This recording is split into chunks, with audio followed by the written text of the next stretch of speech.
folks, hey, it's me again. What's in today's video? This is basically, I got all kinds of ER32 stuff. It's the ER32 day. Well, anyway, I got a new little piece of ER32 gizmos, so I'm going to show you my ER32. Put my little thing down here.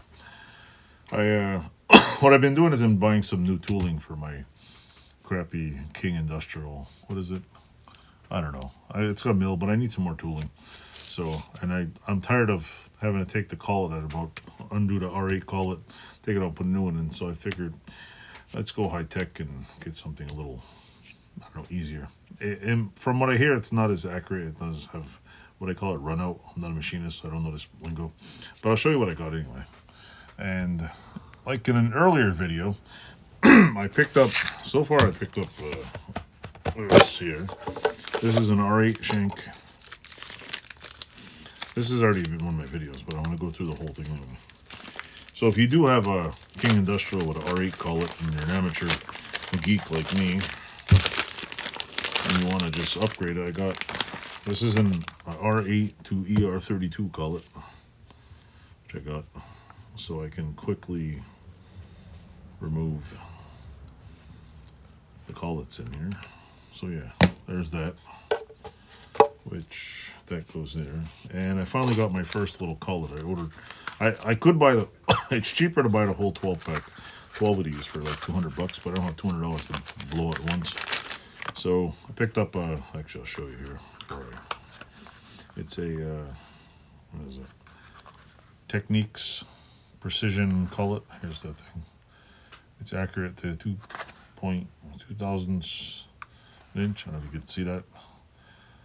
I read everywhere and every place to see which ones are the best, because I mean, I could buy a cheap Chinese set, but you know what? These are American made, as far as I know. I think they're made in USA. So yeah, ground. Use with powder coat nut for best holding power. ER32. Okay, so anyway, what you do with this is you drop it in here. Obviously, you've got a machine.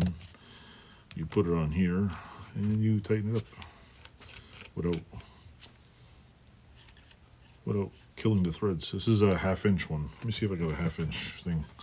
Hold on 1 second. So anyway, you get the 1/2 inch gizmo, pop it in. Of course, it'd be the other way. You'd have to loosen this up a little. Pop it in there, and you basically pop it in the machine, like I said, without killing all the threads on here. Jesus, this thing's like Dr. Demento. Come on, should go on better than that. Why is it not wanna? Come on, get up. Why the hell won't that work? Let's try this one.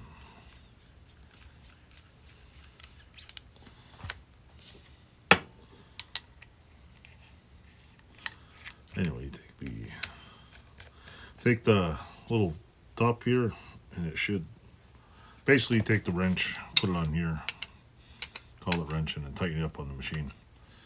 Why this doesn't want to fit on there, I have no idea, but basically it goes into my machine. I don't know why it doesn't want to fit on there, but it's supposed to fit.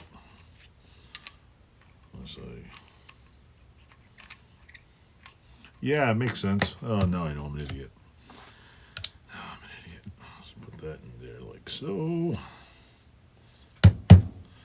and there we go. Come on.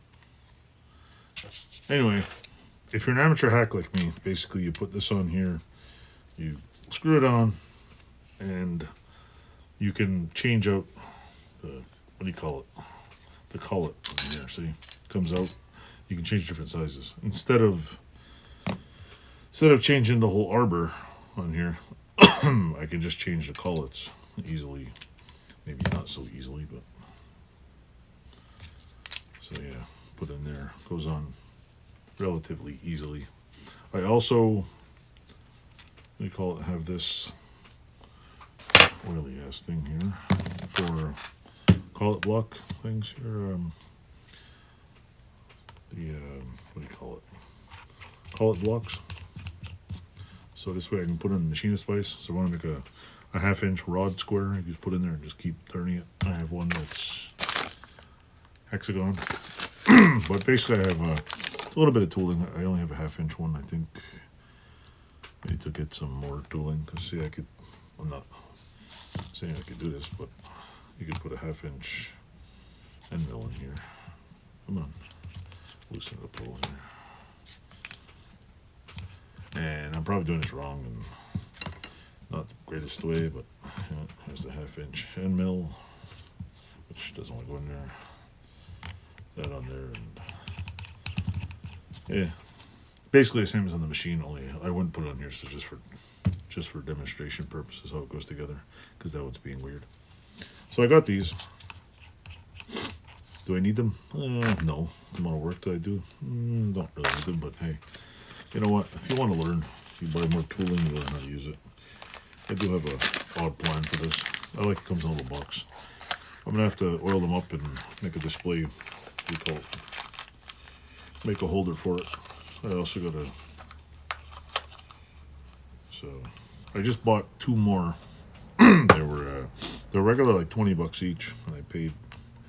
I think they were on sale for like $14, so I got 2 of them. Like I said, I'd rather buy them a few at a time than dish out $200 for a 12-pack. So this appears to go on here, just because the collet's not in all the way. So hey, this is all new to me, so I will, what do you call it, put it on the machine and test it out. Of course, it's minus what, 7 out right now. It's supposed to be minus 9. I'm not going to be doing it tonight because it's freaking cold out. Just going to pack this back in here like so, and that's it for this. So yeah, I basically have the collet chuck, 2 collet blocks, and 1 collet and a collet wrench. And I do have some end mills. That's basically what I'm doing on that machine.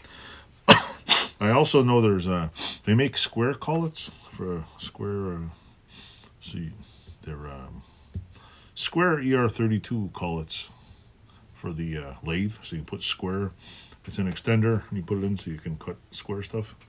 I would like to try it because I do have some square things I want to cut some lines in, but I could do that anyway, Christ, and just chuck it in there. So anyway, that's it for this little video. Like I said, I'm no machinist, but I'm working on it. I'm learning. I like it's fun learning stuff about machinist stuff. It's something I should have did years ago. I think it's awesome. And, well, with computers these days, who knows? Everybody's going to be button pushers, but hey, it's fun. Anyway, like, subscribe. Tell me how you like the channel. Don't forget to click buttons, and stay tuned. I got more stuff coming.